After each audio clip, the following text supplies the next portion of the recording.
$15.15 now, proud to bring to you the GTS Podcast, guys talking smack. The podcast where when we talk about whether Smackdown's a smack up, a smack downer, or a smack in the face. This is your boy EJ the King. It's your guy J.Fields. Smackdown took place this weekend. Anaheim, California. Home of the Angels. The Mighty Ducks. Show is Mighty Ducks. How many Mighty Ducks movies did they have? Three. Okay. I think I only seen two. Maybe was it two or three? I don't know. Google it. Not right now, though.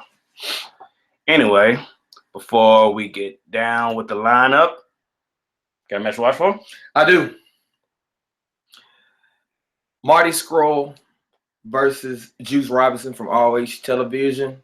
It wasn't a long match. It wasn't a main event caliber match, but it actually, if you followed Juice Robinson in NXT when he was in NXT as the hippie, what was his name?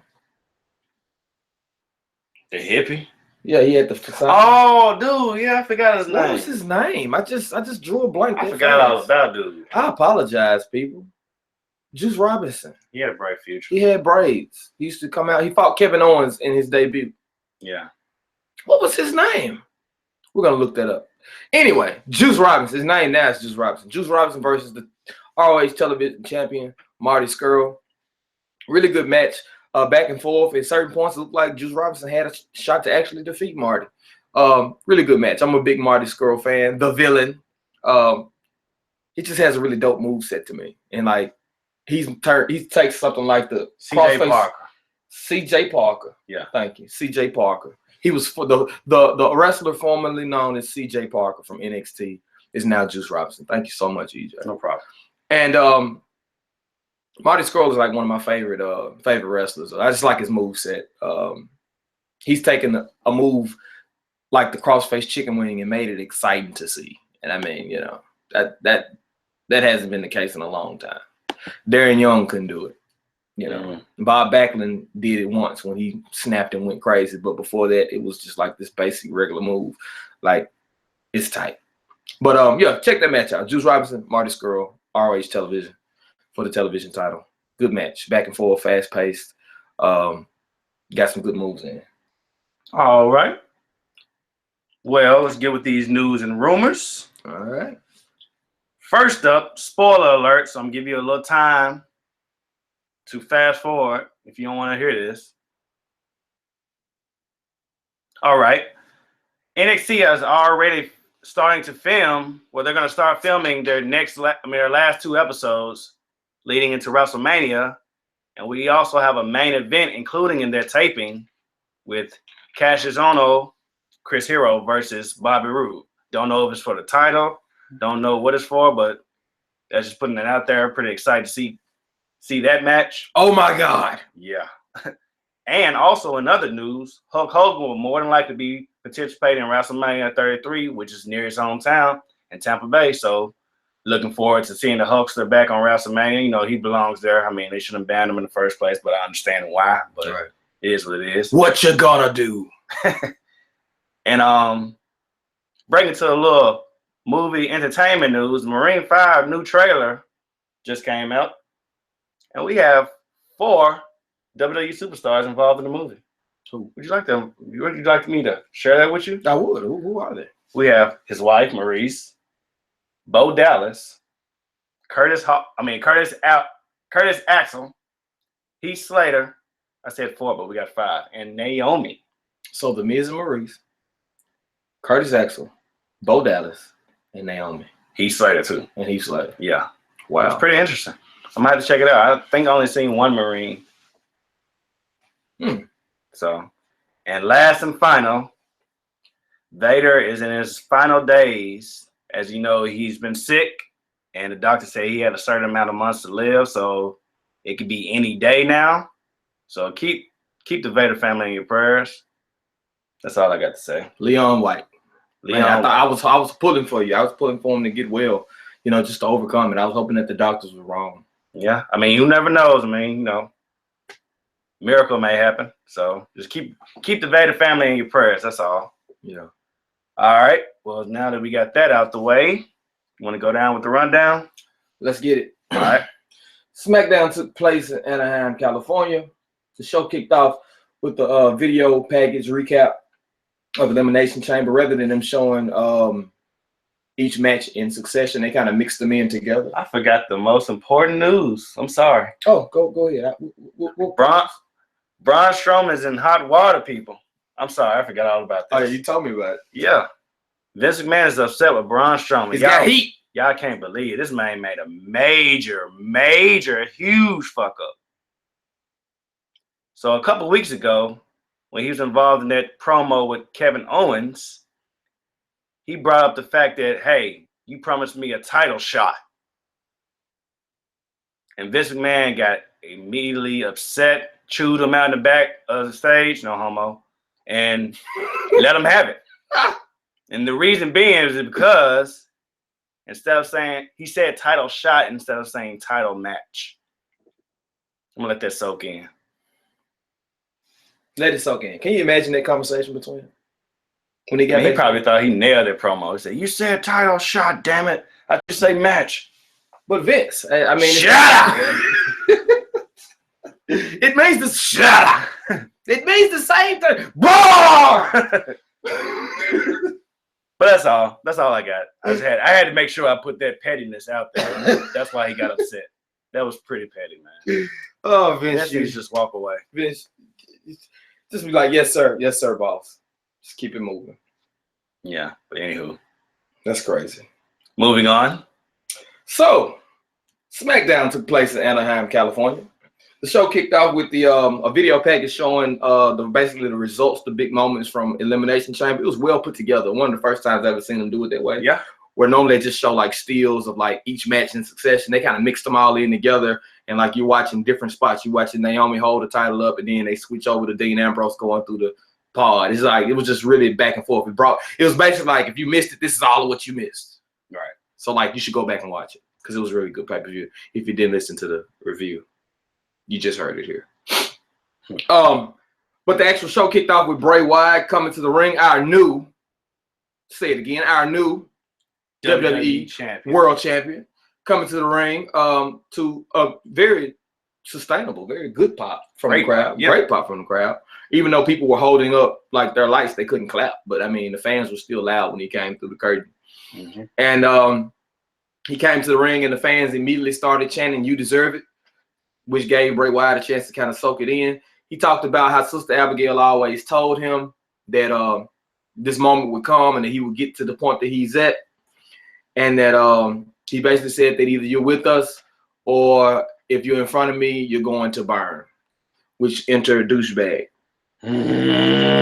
He said he finally had the whole world in his hand, and then douchebag comes out.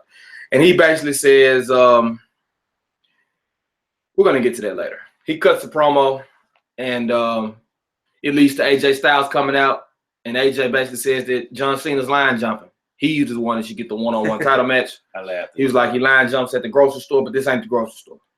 Stop line jumping. You're supposed to be at the back of the line. Which enters, then Daniel Bryan comes out, the SmackDown general manager comes out and makes the match for the main event, a triple threat match, John Cena versus AJ Styles versus our new WWE champion, Bray Wyatt. So he sets up the main event.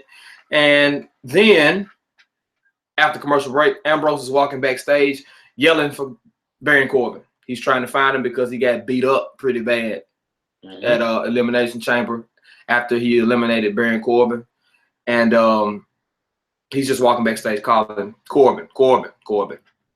Next up, we had American Alpha defeat the Ascension in a pretty back and forth match. Yeah. Post-match, the Usos appear on the big screen, basically reminding American Alpha of all the damage that they did to them when they first showed up on the SmackDown brand, taking their knees out, beating them down every week, which leads us to believe that there will be a Usos American Alpha reuniting of that feud. Back to Jobber World for you, essentially. Next up, we had James Ellsworth backstage with Carmella. Ambrose interrupts. He's still looking for Baron Corbin, and then he stops because he gets distracted by Ellsworth looking the way he does. He tells him he looks crazy, and then he says to him that Carmella's just using James, and then Carmella tells James to stand up for her, which he does, and then Daniel Bryan comes in and makes a match between Dean Ambrose and James Ellsworth because James was trying to, stand up for his woman. After the commercial break, James Ellsworth comes to the ring with Carmella. They're standing in the ring, and they cut a little short promo basically with James Ellsworth like kissing Carmella's ass. And then literally? Or not literally. Not literally. We didn't get that. That was still PG. She had that dress on. Yes, she did. Oh, it was my nice. God. All black too. Ambrose's music hits, and he doesn't come out. And then about maybe a good couple seconds into his theme song, Baron Corbin drags him through the curtain out onto the stage and continues to beat him up. He's all beat up, halfway out his jacket. And the segment ends with Dean Ambrose taking a deep six into the production area, and sparks fly up like he was like thrown into like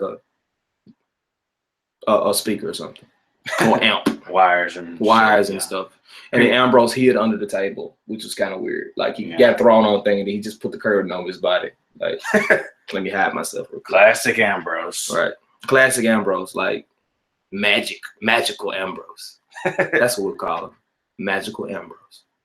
Following that, we had Nikki Bella backstage with Daniel Bryan. They're talking about why Natalia's doing what she's doing, and then Natalia interrupts. They get into a brawl. Daniel Bryan yells like he yells, "Hey, stop, break it off, hey, hey." He makes a Fall Count Anywhere match for next week. So finally, we can put this one to bed for good. Nikki Bella versus Natalia, Falls Count Anywhere. You heard it here first.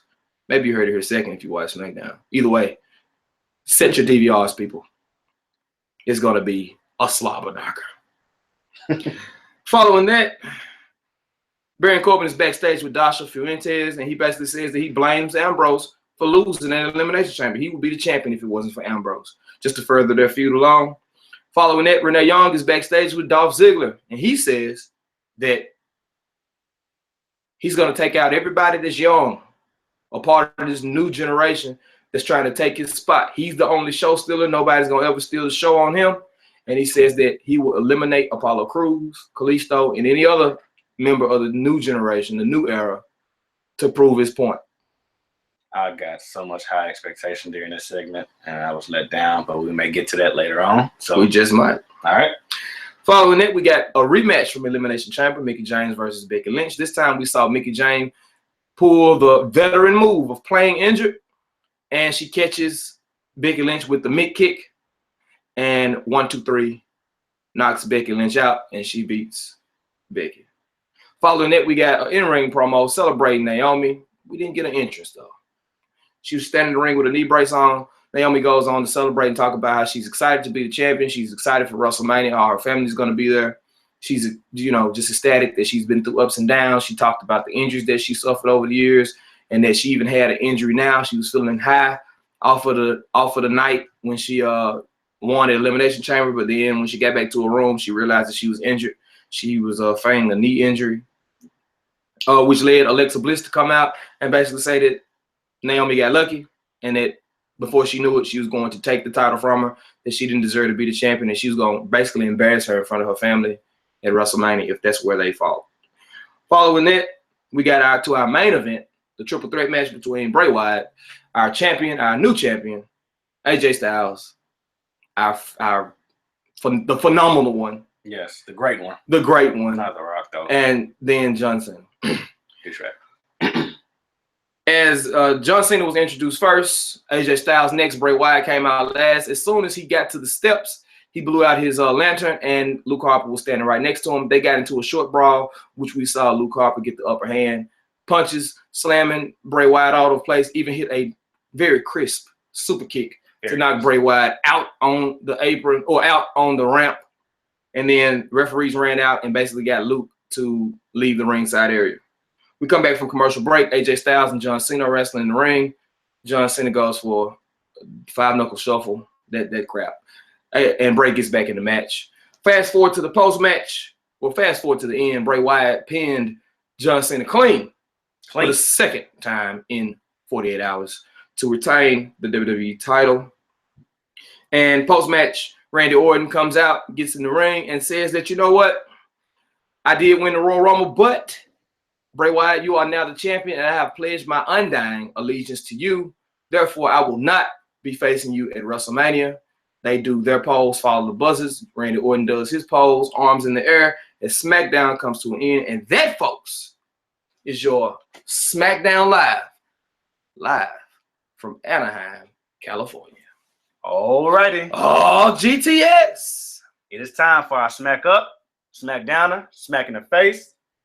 It's you this week. I went last week. I went last week. How much you want to bet? $1. I went last week. I'm 100% positive. What was your Smack Up last week? My Smack Up last week was, I don't remember, but I went last week first. I'm almost certain I did. Check the archives. We're going to go back to a quick commercial break right quick. But I know why. Because you remember your Smack in the Face was my Smack Downer, and I kept going first. So it is me this week. Yeah. Okay. I told you it was me this week. I want my $1 too. Okay. I give it to you in coins. It's $1 either way. It spins the same. My Smack Up this week was the main event. Hot tag. All right. Hot tag. I'm going to keep it brief though. Okay. Because it's going to circle back around somehow. But I was very shocked and surprised when Bray blew out the lantern and Luke was right there. I was like, oh shit. That was my first reaction. Like, oh shit. Yep. And like I didn't know what to expect. I didn't know if he was like gonna actually help him, but he tore his ass up and then did that super kick we was talking about. You brought up in the rundown. I haven't seen a super kick to that extent in a while. Yeah. Like that was like perfect. That was like video game super kick, like full contact. So, like Luke Michaels. I'm just a sexy boy face ass. Anyway. But yeah, I actually got a little scared though. Cause I was like, man, this better not be the way Bray loses the title. I did. I felt the same. So I was like, okay. And then at the same time, I was like, okay, we gotta see AJ and John Cena again. And like, don't get me wrong. Yeah, they tore it up at Royal Rumble, but like, and they also started off in the Elimination Chamber. So I was like, I wasn't too eager to see them in the ring again. Also, with some of the similar finishes they had during the Royal Rumble, he did the roll up AA and stuff. I mean, like, dude, you just did it. Yeah, it was huge when you first did it. Now you run to the well too fast. You know what I'm saying? But anyway, I like how this mixture. You know how Bray got his offense in. John Cena got his offense in. AJ got his offense in. But like when it all came down to it, Bray got the clean win. Right. But that also before that, it's just the promo going into that. I mean, I love Bray having that moment. And that was just real refreshing, especially the crowd interacting in it. And like I said, it crossed over to the main event because he still got the same fan reaction, when he won. So that's all. Like I said, it was an enjoyable main event. I dug it, but to a certain extent, I was kind of a little, like I said, I was a little shaky. I'm like, man, they better not put the title on Bray and take it right back off him. That's some bullshit. And they didn't, so I can breathe. So hot tag. All right. So that's my smack up this week as well. The main event was just brilliantly done because from before the music could stop, we got Luke Harper, like you said. Yeah. And that was a good element. And I'm glad the fact that he's just not forgotten. He's not a forgotten piece to this story. He's still intertwined in it because him and Bray haven't had a one-on-one match. Him and Bray haven't, gone at it yet. And, he has an opportunity somewhere down the line, if it's WrestleMania, sometime after WrestleMania, if Bray retains or however it goes, it'll be interesting to see, Luke Harper, Bray Wyatt, two hard-hitting hitters, you know what I'm saying, crazy moves, they're willing to put their bodies on the line, they're willing to, do whatever it takes to entertain. And I think that's going to be good going forward. But as far as last night's main event, like, I really dug AJ and Bray. Yeah, like, exactly. Those are like my favorite parts of the match. John Cena didn't just do terrible. It wasn't just horrible, him being in there, because he had, he played the part that he played. But like Bray Wyatt, like AJ springboard over the top rope to the floor, hit the phenomenal form on Bray. The one when Bray was seated and he hit Bray running off the ropes with the one sideways. I'm like, this dude is like tearing him up, Bray hitting the big move on him. Then they got out to the announce table. We got an announce table break on Smackdown in the main event. Boom. Yeah, you know what I'm saying? And like the fans basically like one more time. And AJ said, okay, and I'm gonna make sure it break this time, hit a leg drop. He hit that crazy frog splash, and it didn't break, and then when John Cena had AJ in the STFU, and Bray hit the back senton on him, on both of them, I was like, damn, that was cold. You know what I'm saying? I'm like, it was just different parts of the match, like memorable moments in the match that, really stood out to me and made it that much more entertaining because, and it's crazy. Shout out to BK. He actually said it was probably going to be a triple threat. He said that like Monday when they announced it was going to be John Cena against Bray. He said it right there. It's going to be a triple threat. So shout out to you, BK, for being, like the psychic, being a psychic, man. But great main event. Just well done. The fact that Bray Wyatt looks strong, the fact that they're continuing to protect him. The Sister Abigail is a powerful. Nobody's kicking out of that. You know what I'm saying? You get a Sister Abigail, you're not getting up. People still kicking out of Styles Clash, people still kicking out of Attitude Adjustment, but you get hit with the Sister Abigail, you're done. Also, I like that transition from the Attitude Adjustment when he was trying to do the I think he was going for I forgot what he was going for, but AJ reversed that shit and turned to the calf crusher. Right. Yeah, that was tight. Yeah, that was dope. I mean, like, it was a good transition. Like I said, it was a lot of fresh things they haven't done yet. But I was also surprised that, they allowed AJ to kick out of that first Attitude Adjustment. I thought it was just going to be a straight up, pin break. 1, 2, 3. Or, no, I thought it was going to be a breakup. I thought Bray was going to come in, but when I didn't see Bray come in, my heart jumped a little bit. You know what I'm saying? But, like, 'cause I knew on top of that, it was too big of a moment. Just have I said Jay-Z. I don't know where I was going with it. To have John Cena win his 17th title reign on SmackDown. I knew it couldn't happen then, so I kind of was a little relieved. But like overall, I mean, like I said, it was a great match. You're a smart fan. Yeah, you're a smart fan. Great. Yeah, I am. Yeah, I am. So that's that on that. Well, yeah. But so I'm sorry. We have to still. I had this still fresh on my mind. I know why I didn't go first last week. Why? Because your SmackDowner was my smack in the face. I went after you. Right, I went first. No, I'm saying though, like when we went into your SmackDown, I said that's my smack in the face. And you went on and did. I said I went on and did my smack in the face. And then you went back to your downer, and then I did my. Shut up! No. Play it back. Play it back.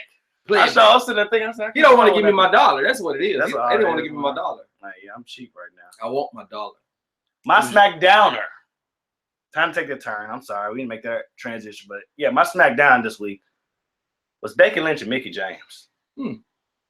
That shit was pretty awful. I didn't enjoy that match. It was sloppy. It was slow. It wasn't good as the match they had Sunday. There was a lot of botched spots. There was a lot of when they pop up, they didn't know who was gonna make the transition for the first punch or first kick or whatever, and it just got sloppy, especially when Mickie faked the arm injury. Like when she went out, I didn't see why she was holding her arm. Like she fell on her butt. Right. So it's like I said, I just feel like for them they had that good of a match Sunday. It didn't have the following rematch. You know how I feel about rematches, especially when you're gonna do it right back again. Because we didn't forget. No, and you just did it, and you come back and you give me a match that's worse than what you gave me Sunday. I didn't enjoy it, man. Like I shout out to BK once again. I mean, he was talking. I said, man, this match was horrible. I didn't like it. Right. Like, it shouldn't be that way for Becky. It shouldn't be that way for Mickie.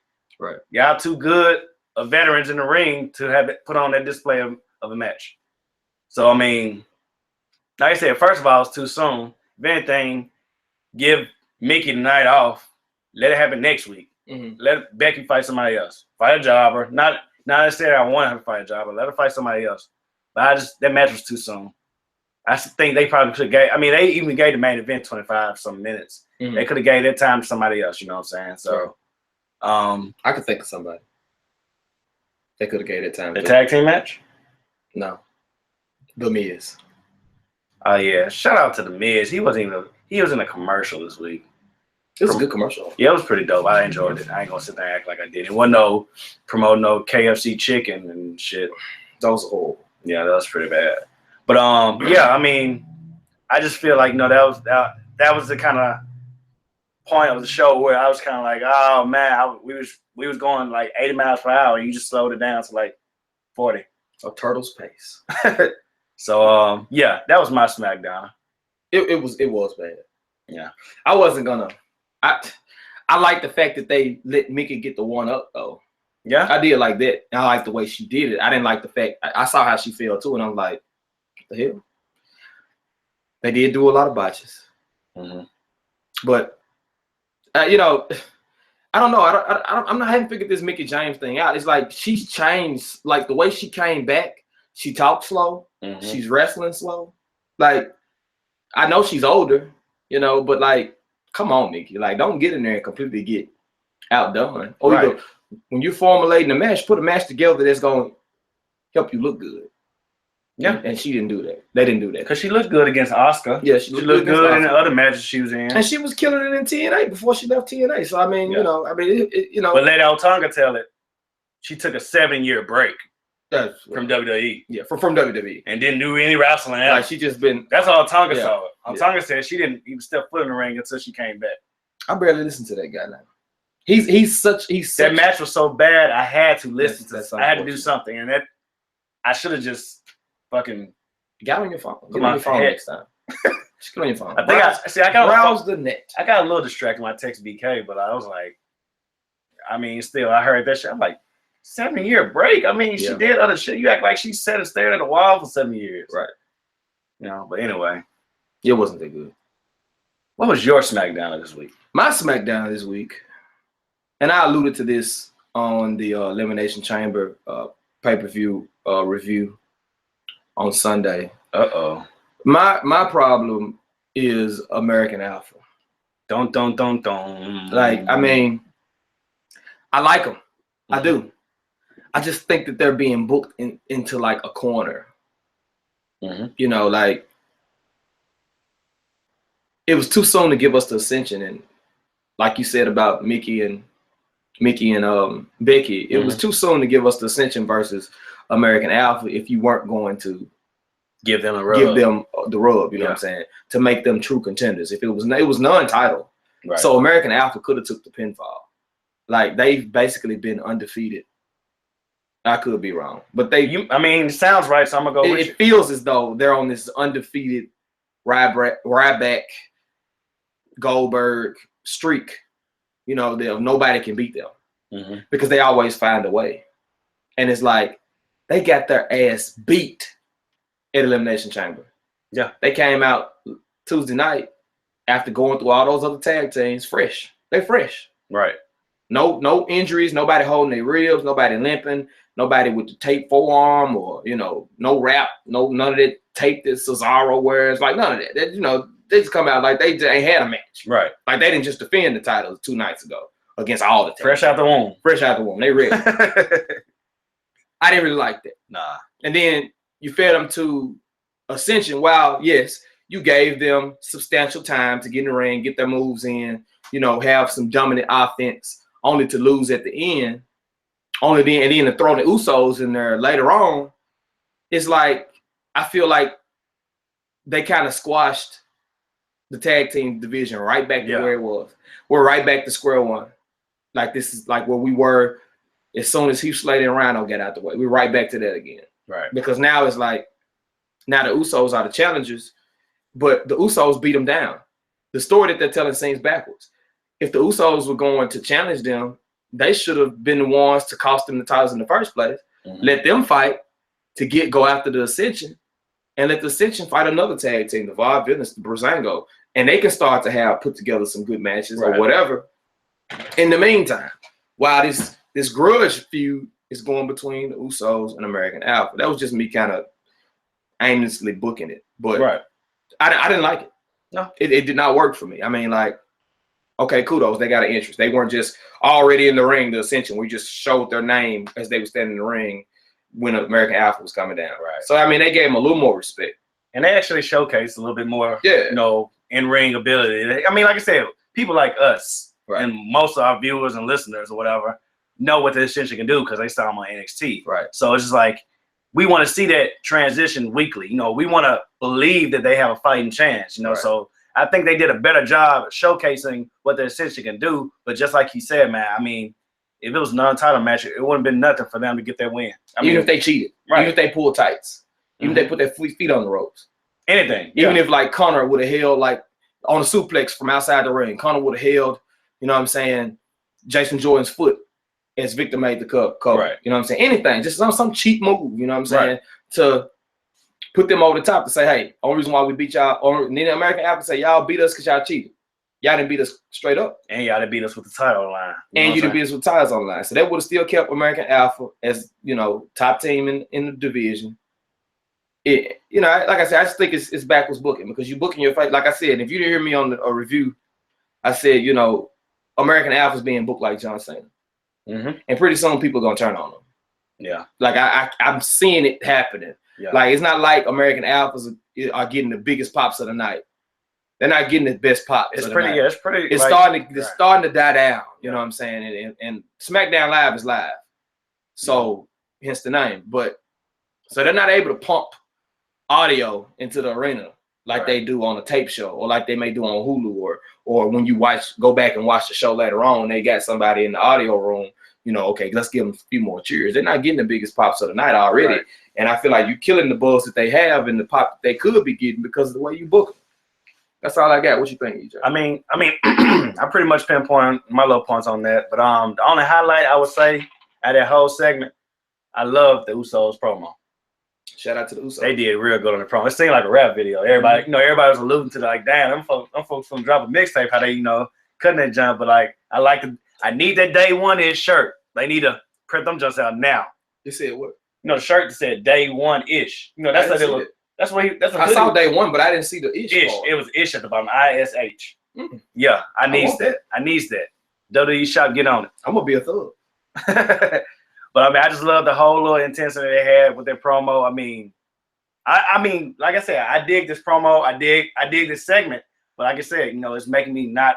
I mean, of course, I'm gonna go for the Usos in this feud anyway. But like, it's really making me lean further over there because I'm not really developing any kind of, you know, love or, you know, kind of, I guess, digging what they're doing with American Alpha right now. Because like I said, just like you pointed out, it's getting kind of bland. And like I said, the crowd is really not like, oh, American Alpha, oh, you know, they're not going crazy, you know. I mean, they're not getting the NXT pop. No, not at all. And the reason why they got the NXT pop because they had another tag team that was right there online with them that was beating them. Revival beat them. Yeah. Beat them and became two-time NXT champion. First time that had ever happened. The fuse between them. And then right before they got called up, the Authors of Pain beat them. Yeah. So, I mean, there you have it right there. I mean, you got that they were taking losses at NXT. Now they're in SmackDown, and they beat everybody from all the tag teams, plus Bray Wyatt and Randy Orton twice. Yeah. I mean, no good. You've already what else do they have to accomplish now? They're the greatest tag team since the brand split already. Damn, you're right. So where's the next tag team that's gonna challenge? Because we've seen them go against the Usos already. Seen them go against, just like you said, it went against everybody. Right. So who's left? So we gotta wait till after WrestleMania. So that's why they going back to that Ascension again. They beat them. So right. Now, I mean, we're getting this Uso feud again. Like I said, this feud has to lead to the Usos getting the title. It's gonna happen. Straight up. It's gonna have to. If it doesn't happen, just like you said, it's straight up on some John Cena shit. Like, why can't these people lose? Right. They're gonna start cheering when like Chad Gable gets jumped or when they start taking knees out of Go for the knee. Right. Go for the knee. They're gonna start chanting against them again. I mean, you remember what happened with Kalisto and Apollo Crews? Poor Apollo. One more time with a chair shot. Yeah. I mean, the people didn't care anymore. Shout out to his Talking Smack segment too. I guess he's not gonna be out like I thought he was gonna be. Which is very bad booking. Yeah, still. it is. But I mean, how many people really? I mean, is Talking Smack the most watched show on the network? I doubt it. Yeah. We like it. Yeah. And it ties into what we do. Yeah. Here at the GTS Podcast. But I mean, a lot of people didn't watch that. Yeah. A lot of people don't know his backstory. It helped the ones of us that watched it. But that should have been something that should have happened on SmackDown. Exactly. You could have took that. You could have took something. You could have took some of that Mickey. He could have been sitting in the medical room or whatever. They talking to him like, Right. I'm not hurt like I thought it was. But, it slowed me down a little bit. But I'm coming for Dolph Ziggler. Boom. Right. But I also liked. We giving BK a lot of shout outs this time. I don't know if it's BK. No, I take that back. It wasn't BK. It was Sterl on RBU. How they booked Apollo Crews. Apollo Crews needs to go heel, and he needs to be Dolph Ziggler's muscle. That shit works perfect. I mean, he can go. They can go with you can't beat him during the segment, but like Apollo Crews need a new identity. And like I said, if you ain't listen to RBU this week, check it out. But he was saying Crews can play that New Day-ish type of heel. Mm-hmm. Like he doesn't know he a heel. He can keep on smiling. He can do some sadistic, crazy shit, but pop out that little crest smile and like people like what like he wondering why people boo him. Why is he smiling? Yeah, you know what I'm saying? So I like it. I like it too, man. I mean, when I listened to it today, I was like, yeah. Demented. Book it. That's a new thing. I like it. Yeah. Fix the tag team division. We always tell you how to do it. Y'all listen to the podcast anyway and get our ideas. So take that one. Take it. All right. So. All right. It's that time. Mm-hmm. Get your hand ready, EJ. You finna slap somebody hard. Yep. What was your smack in the face this week? It's kind of hypocritical, but my smack in the face was the main event. Mm-hmm. Yeah, I knew it was, like I said, that's why I was, really kind of brief with my smack up. This would be interesting. Reason being, I may need to call a hot tag here. Okay. Reason being is because Monday, as I was watching Monday Night Raw, it was advertised that John Cena is getting a WWE title rematch against the new WWE champion, Bray Wyatt. Now I'm sitting there saying like,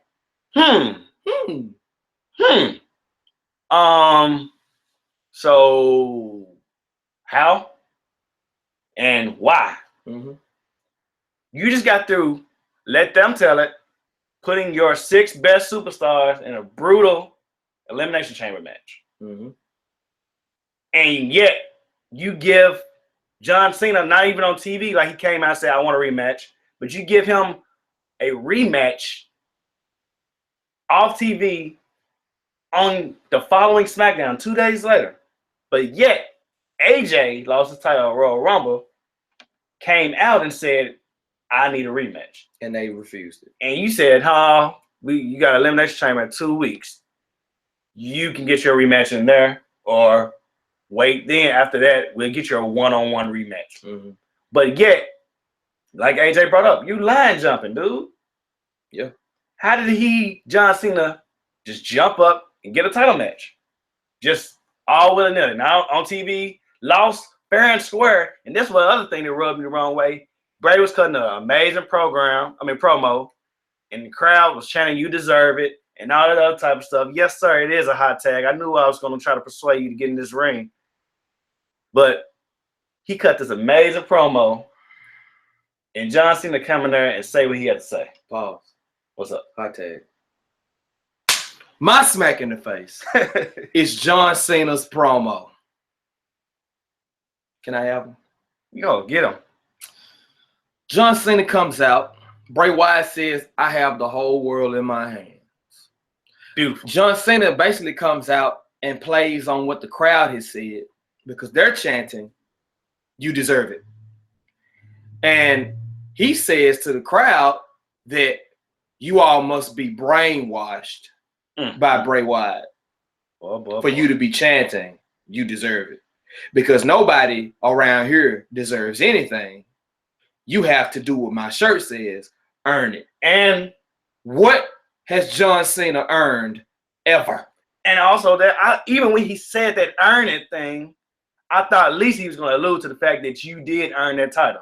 If he would have made that turn, I would have been a little bit okay, John. That's why it's my smack in the face. Yeah. But back to what you were saying. I hate him. That's what I'm saying. That was bad, dude. It's like, it's always after the fact. Like, just he's just sour grapes. He can't never just come out and just say, hey, you know what? I wasn't the better man. I lost. I'm going to fight hard to get my title back. He can't just say that. He always got to try to intertwine something else in it. Bray Wyatt has been saying that he's had the whole world in his hands since when he should have beat him at WrestleMania, what, 2, 3 years ago? Yeah, WrestleMania 30, yeah. So, I mean, for the fact that this is his moment, and you tried to use the crowd to try to intertwine it all in together, and the fans just got louder. You deserve it. Yeah. Like, to hell with you, John Cena. And he couldn't have known, or they couldn't have known going out there, the crowd was going to chant that. So he immediately went off script and said that because what the crowd saying, that brainwash shit. Like, no, ain't nobody brainwashed. People have been Bray Wyatt fans for a long time. He should have beat your ass 3 years ago at WrestleMania. The fact that we had to wait, now we've gotten 2 in 48 hours. That's great. But the fact that I had to wait 3 years, and the fact that Bray Wyatt had to deal with all the bullshit booking and all the horrible losses on pay-per-view and never getting the title match and the badass, the horrible storylines, and now he's finally the champion, and you're going to tell this man he don't deserve it? He didn't battle through injuries. He's been one of your best promos. Never had the title. He's been doing it without the title. He ain't got 16 title reigns. Nope. He ain't got. It's just his first one. Yep. And we ain't even a full week into it yet. Nope. And you already telling this man he don't deserve it. Yep. John Cena, go fuck yourself. And that's all I got to say about that. EJ, what you got? But back into that, yeah, I'm still going back to this AJ thing because, like I said, I'm an AJ mark. Me too. So the fact that AJ comes on talking smack, even further try to please his case about, so you're just a puppet, Daniel Bryan, pretty much. You do whatever somebody, he says, does whatever somebody over you says, right? He said, well, if you're implying that people are ahead of me or above me right now, yes. He said, so why don't you do like your boss says and give me my one-on-one rematch? Why do I have to participate in a battle royal with other competitors? When if all this failed, John Cena got his rematch. He didn't look too down that, it's going to be a triple threat match. He jumped up, thumbs up, and let's get it going. That was really horrible. Yeah, that was bad. I hated that. Like, John Cena is horrible. He's a horrible actor. That's why he's straight to DVD movies. Yeah. But he wasn't saying, he just seemed to be down about that idea. AJ shook his head like, nah, there's some bullshit. Yeah. I want a one-on-one match. We got a really good match. John Cena could do the same. John Cena could do the same hissy fit and said, nah, I want a one-on-one match. And that would have been selling. It would have been no triple threat match. But no, John Cena one-on-one rematch, that causes revolt. It's done. Like you participated in the triple threat match willingly, so that's done. AJ should still deserve that one-on-one match. Right. So for have them participate in another battle royal, that's too much seesaw and scary type shit. I don't need that. You know what I'm saying? Like, put AJ in that position to overcome. Like I said, it ain't like it's gonna be 6 people in the battle royal. It's gonna be pretty much probably everybody, tag teams and everything. And like, this is what you're showcasing, what your talent has to go through to get a rematch. You got anything else you want to add for the review? Because I want to deal with that. Because they didn't announce that until Talking Smack. This battle royal. Right. Can we? We can pause this situation. Let's pause there because I got something I want to add about that. Okay, but still, like I said, including this whole SmackDown program. I'm sorry. It's just the fact that, like I said, this is something. Like I said, I'm not trying to allude back to the battle royal, but AJ pretty much owned Renee and Daniel Bryan because it's like AJ's going about it the right way. Yeah, he's coming off mad and has an attitude, but at the same time, he's letting you know, stating facts like, I'm the best you got. I'm the best you got. And on top of that, this is something you told me I can do. But go behind my back and book a one-on-one match with him and Bray Wyatt. Got me jumping through all these damn hoops. And I got to come out there and interject and say, hold on, what about my rematch? And you throw me in a triple threat match. Not only that, he lost the title, like you said, at Royal Rumble. Came out 2 nights later. Yeah. Said, I want my rematch. We got Elimination Chamber coming up. John Cena lose his title, come back and say, hey, I want my rematch. Or he may not even say it. They might just gave it to him because Daniel Bryan was so anxious for Bray to defend it anyway on Talking Smack after the Elimination Chamber. So John Cena gets a rematch that we don't even know if he requested it or not. Nobody argues with it about it until AJ comes. I really don't like Daniel Bryan. I don't. On out of ring. Like I said, him as a GM, I didn't like him on Talking Smack Sunday. He wasn't as bad on the Talking Smack last night.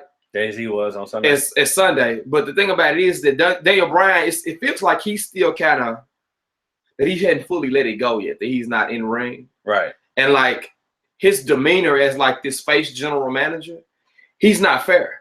Right. He's not fair. To the point to where like, you know, like he's almost taking shots at the heels. Yeah. And I don't like that because if you shouldn't be able to one up. You're a boss now. You're leading the locker room. You're the GM. You're the one, the decision maker. You're a matchmaker. Yeah. You shouldn't be screwing. You're becoming like the face version of Stephanie McMahon to the heels. Exactly. Where Stephanie McMahon is the heel version to the faces. Right. And like I don't like that. Like he was giving Alexa Bliss shit. Yeah. And she gave it back to him. Yeah. You know what I'm saying? He was giving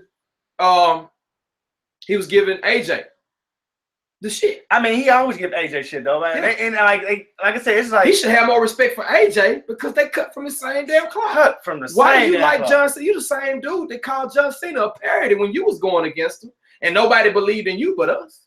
Right. But the fans like us. Right. Not saying. And now because he your almost brother-in-law. Yeah. You love the guy to death now.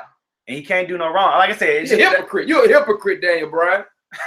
The main thing is, like I said, the favoring to John Cena. That shit ain't right, man. Regardless, I don't care how long he been with the company. I don't care how many title reigns he had. I don't care how many Make-A-Wishes off TV, how good he is for America, all that bullshit y'all been hearing this week.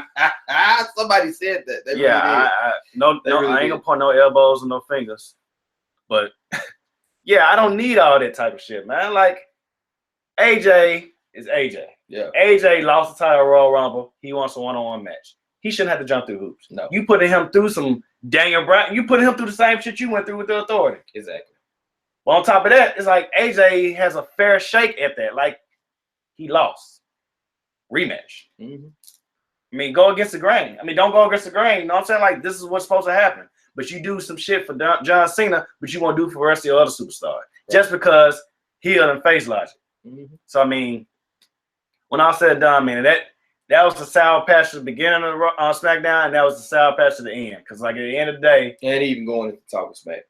Yeah, and going to talk of Smack. It's just at the end of the day, like, it's too obvious that, okay, Daniel Bryan, we know you're for John Cena, but, like, damn, you need to play the middle ground a little bit better than you are because you look biased and you showing favoritism to your face superstars, and that ain't cool. To your almost brother-in-law. AJ is your best superstar on that damn roster. You should be protecting him. You should be giving him opportunity after opportunity. It's not like he can't make the most of his opportunity. The man, every time he's in a main event, every time he's in a match on SmackDown, opening, middle, end, pay-per-view, wherever, he killing it. Yeah.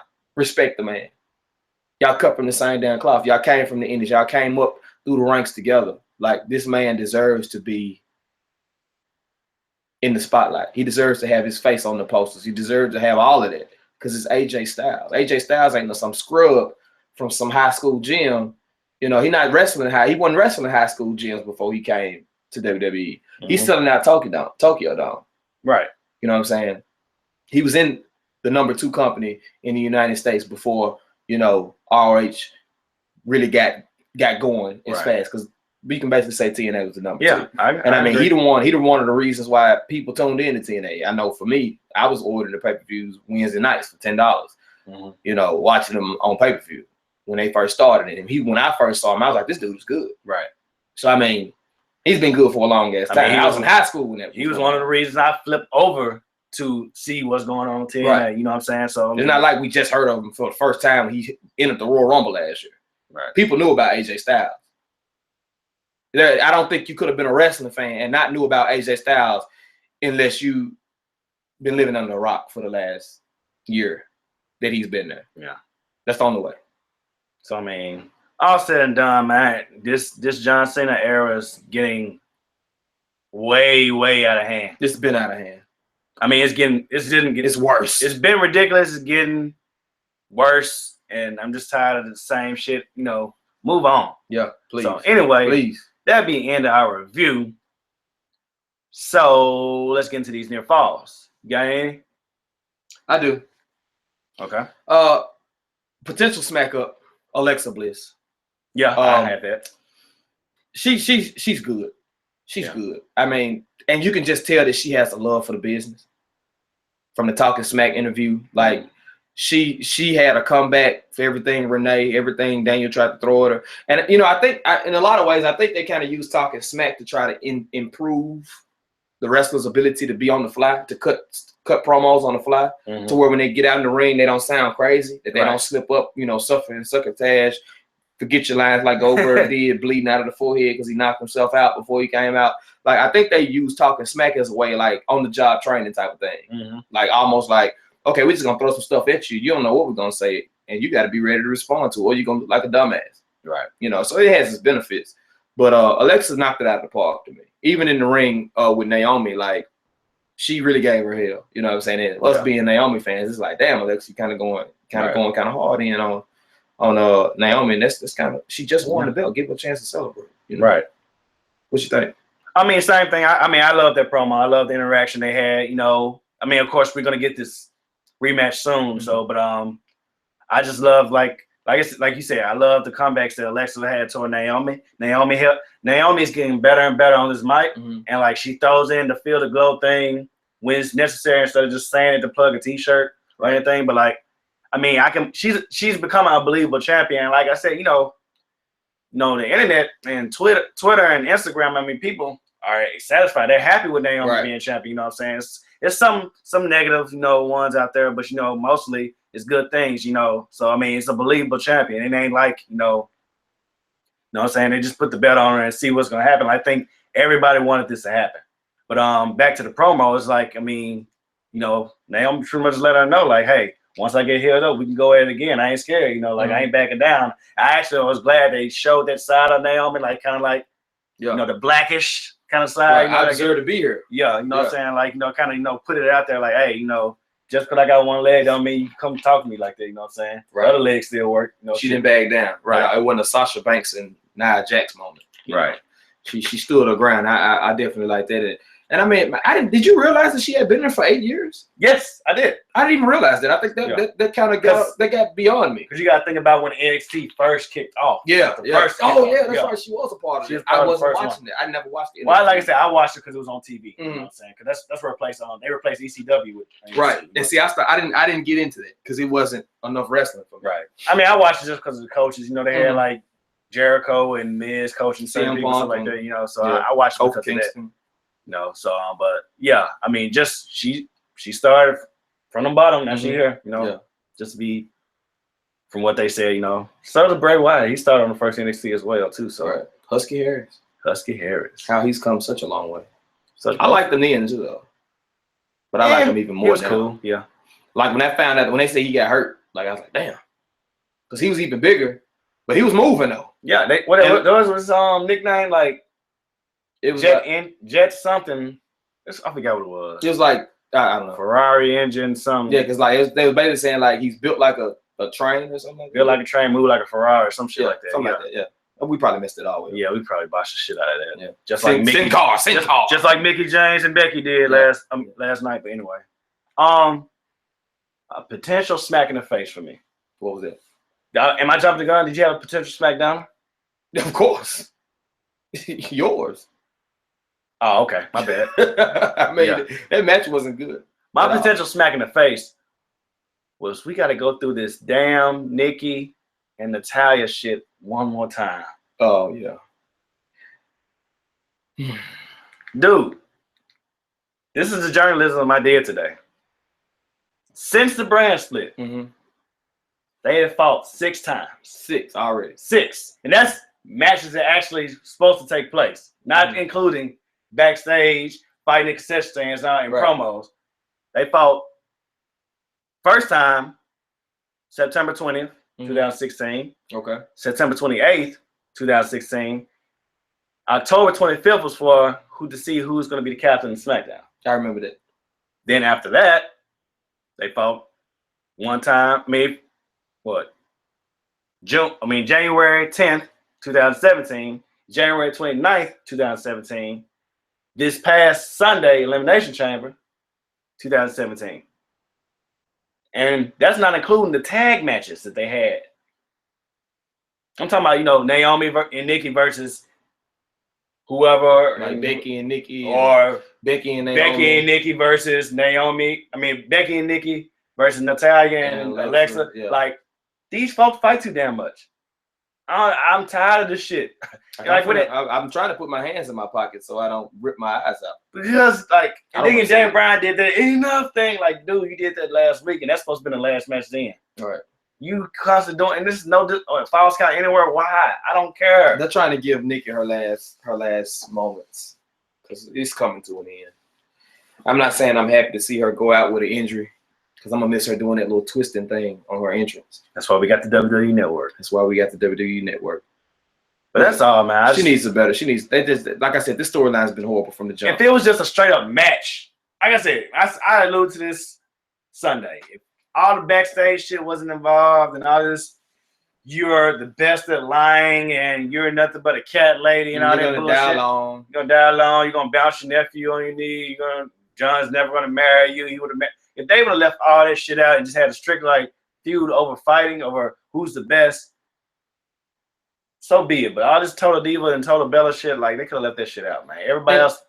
And like the other part is like this storyline is basically just Carmella and Nikki too. Because now that like, but we like Carmella jumping Nikki every week because she was getting her from all over the place. Mm-hmm. Now Natalya's doing the same thing. This is like just an extension of that storyline because they use Carmella to snitch on Natalya to push that storyline along. And now Carmella's stuck with Ellsworth. It's like, what the hell are you doing? You should have put Carmella and Natalya together, right? Or let them feud. I don't even think they ever had a match from the post from her snitching. And if they did, it was like a no contest or something like that. Like. Yeah, she said, Nikki, I didn't do it. I'm trying to prove it to you. Like she was talking on ring. Yeah. I remember that shit. That wasn't good. Like none of this, like from the time they said that it was Natalya, I was like, oh man, this is horrible. Yeah. Because Natalya's just not a good heel, and Nikki's not a face that you just like, I don't want Nikki to get beat up. Oh no. Like some of the kids and stuff, because they're like, that's like their hero. She sell merch. I see a lot of fearless shirts and hats and shit. But like, I saw a man last night wearing a sweater on SmackDown, like a fearless sweater. Yeah. Like a Christmas sweater.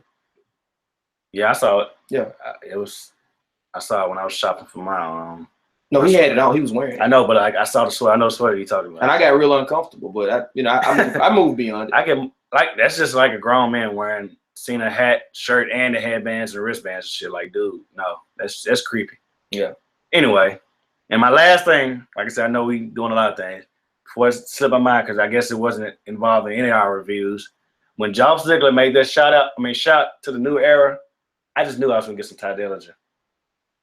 For some reason, I thought, when he took the shot at the new people coming in, I thought he's probably going to have a potential match and go out there, and then the Tam was going to come up, and he was going to come out and do his thing, but we didn't get that. So I was kind of let down on that shit. There's still time, though. I know, but I wanted it last night. Yeah. Maybe if you had done it in the ring. Yeah. Because, Raw's gotten Samoa Joe.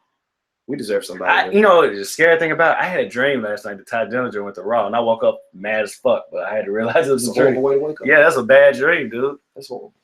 But speaking of Ty Dillinger, like I said, slight side note, did you know Eric Young trained him? Mm-hmm. Yeah. I didn't know that.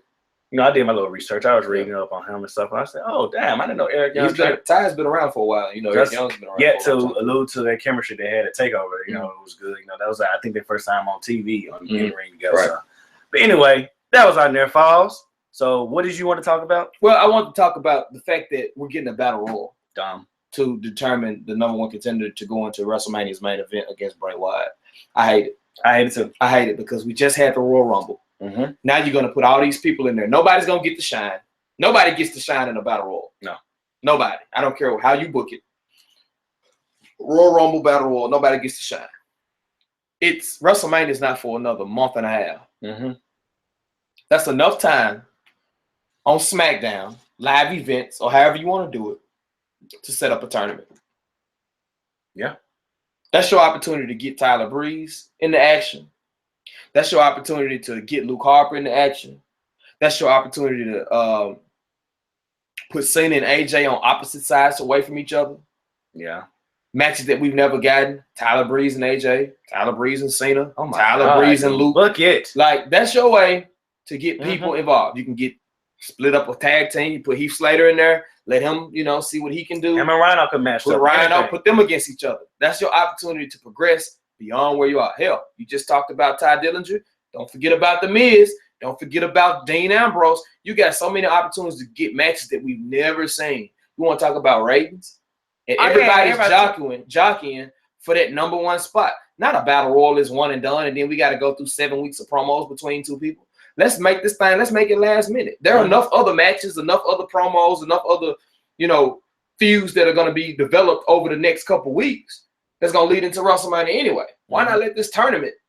Why not put a 16-man tournament together and run that tournament? I agree. Like, you think about it. They did a damn UK tournament in 2 nights, and it was exciting as hell. 4 hours of good wrestling. 4 hours of good wrestling. You could have did 2 nights of SmackDown leading into SmackDown like the UK tournament. Yeah. And we could have had an amazing damn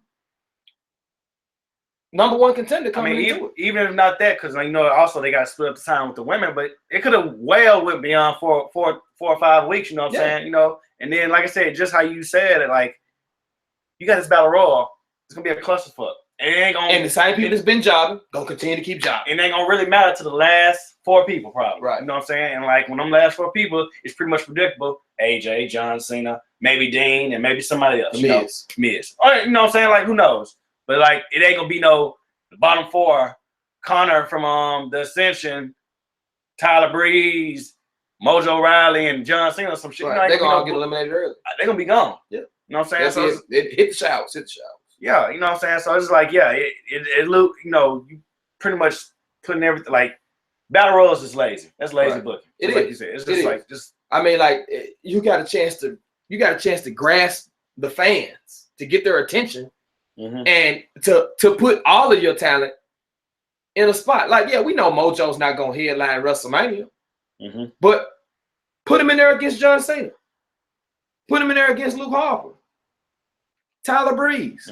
Put him in there against Dean, The Miz, Apollo Crews, Kalisto. You got enough talent that you can throw in there for this shot to go against Bray Wyatt.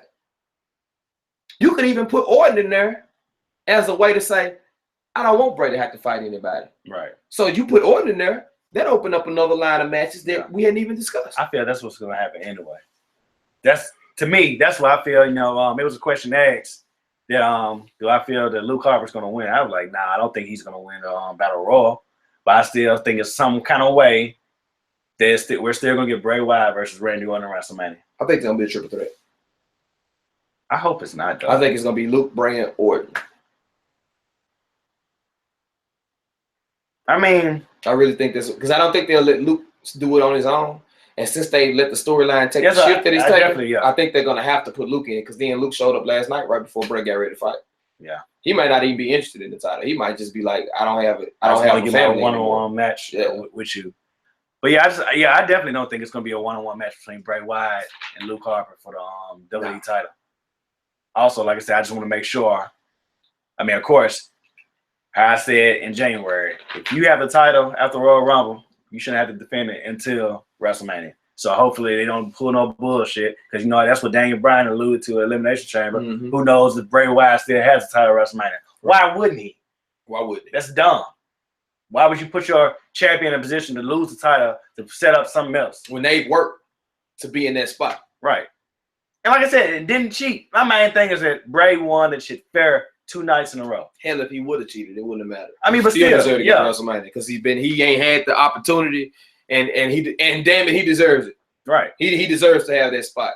Like I said, to have been in matches, been in these moments with these big stars. He had a promo with The Rock. He had a big time, maybe the number 2, number 3 card on the match on the card with John Cena and lost to the Undertaker.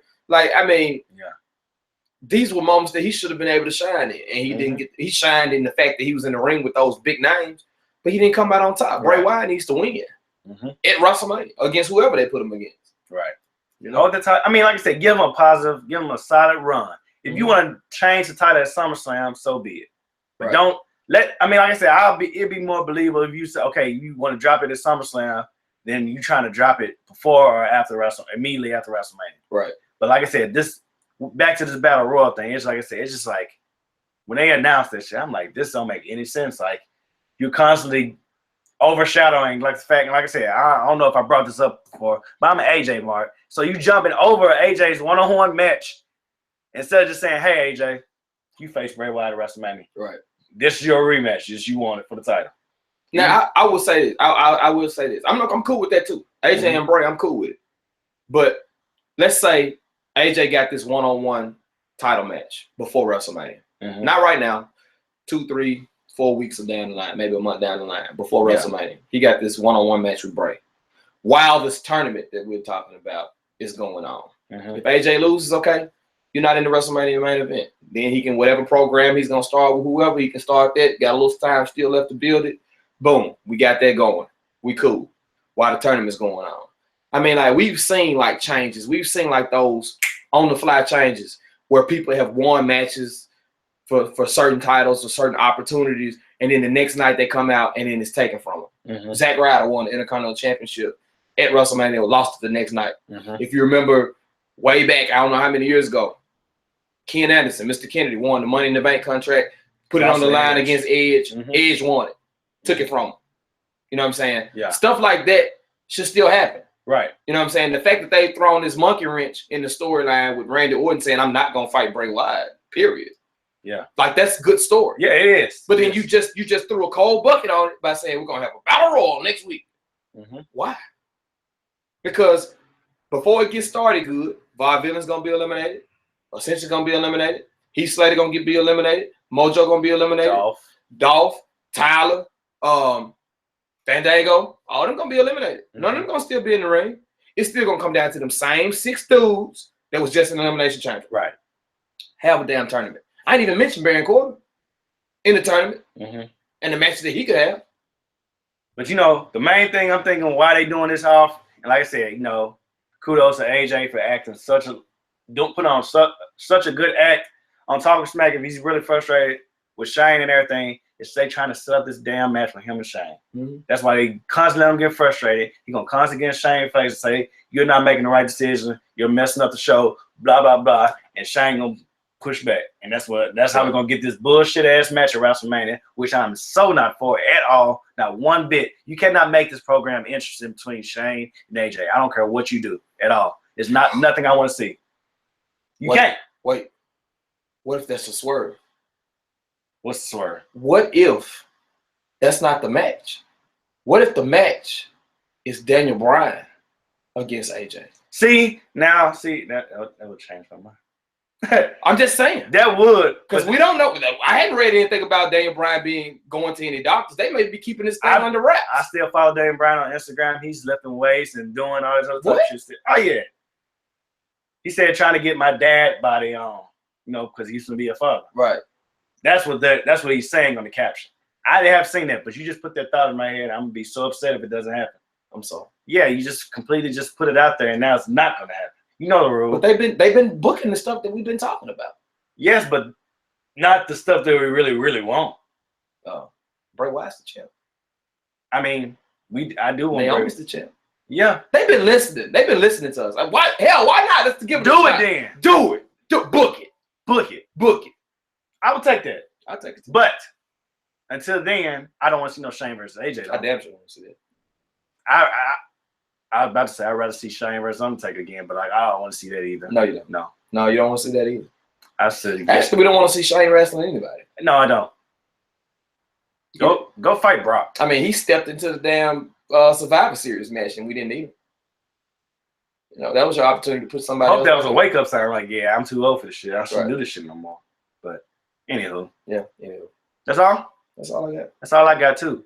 So I accidentally had this shit going public, so it automatically is going to be on YouTube right now. I forgot to click the private button before I upload it tomorrow. But anyway, check out 15:15.5 for the RBU podcast. You see that? Yeah. Somebody's watching right now. Somebody's watching. Hello, viewer.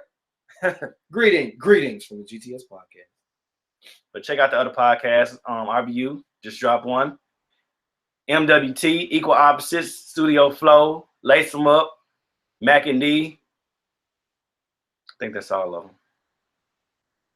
If not, go on 15:15.5. Find something you like, share, subscribe, review, all that other good stuff. Like all the social media pages for GTS. Type in GTS Podcast. Look for the blue and white logo. Until next time, this is your boy EJ the King. It's your guy J.Fields. And we out this beat. Shout out to Teddy Long for being in the Hall of Fame too. And we out. Bye.